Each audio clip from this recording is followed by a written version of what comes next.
मोहब्बत और जंग में सब कुछ जायज़ होता है। जंग का आगाज़ आसान होता है लेकिन तबाहियाँ सहना नामुमकिन। अब्बू के ऑफिस की वापसी से पहले आ जाना। सबसे पहले तुम्हारा पूछती गिरूंगा, उसके बाद मैं दरवाजा तोड़ दूंगा। हेलो फ्रेंड, ऐना परेशान होगी क्योंकि इसका रिश्ता अब तय हो चुका था और अब तो शादी की तारीख भी फिक्स हो गई थी।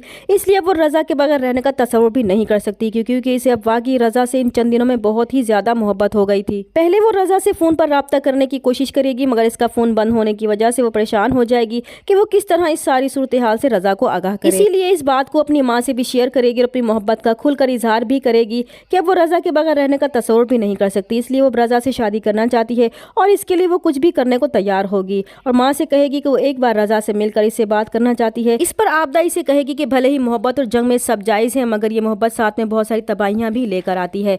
ऐना माँ से वादा करेगी कि वो बहुत जल्द रज़ा से मिलकर घर वापस आ जाएगी और इसका कोई ना कोई हल ज़रूर निकालेगी। इसकी माँ इसे दुआओं में रुखसत कर लेगी और कहेगी कि वो जल्द अज जल्द अपने बाप के घर वापस आने से पहले आ जाए। और ये वो भी अच्छी तरह जानती है कि इसका बाप घर आते ही सबसे पहले अपनी बेटियों को देखता है।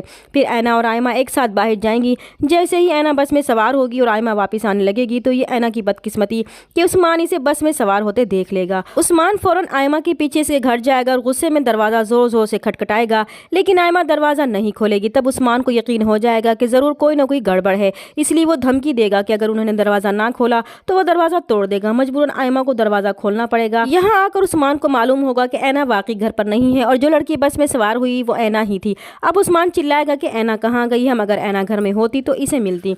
उस्मान बहुत बड़ा हंगामा खड़ा करेगा और अपने मामू को बुलाएगा और वो भी ऐना को घर पर नहीं देखें तो हैरान हो जाएंगे और इस तरह बहुत बड़ा हंगामा खड़ा हो जाएगा। दूसरी तरफ रज़ा जो हमेशा से ही नॉन सीरियस रहा है इसलिए ऐना की माँ से वादा करने के बावजूद वो भूल जाएगा और अमेरिका से इन्विटेशन मिलने पर अपने पेशेंट के लिए कुछ भी कर सकता है। इसलिए वो अमेरिका जाना चाहता है और इसका बाप नहीं चाहता कि अमेरिका जाए, इसलिए वो बाप को बताए बगैर अमेरिका जाना चाहता है। इसलिए वो हमदान को मजबूर करेगा कि वो इसके वालिद को कुछ भी ना बताए और हमदान हमेशा की तरह इसका साथ देगा।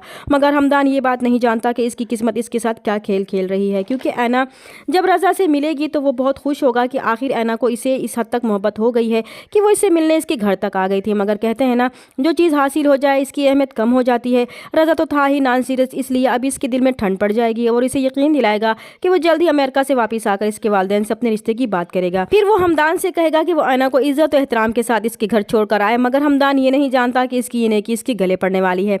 चैनल पर नए हैं तो प्लीज़ चैनल को सब्सक्राइब कर दे। मिलते हैं नेक्स्ट वीडियो में, तब तक के लिए अल्लाह हाफिज़।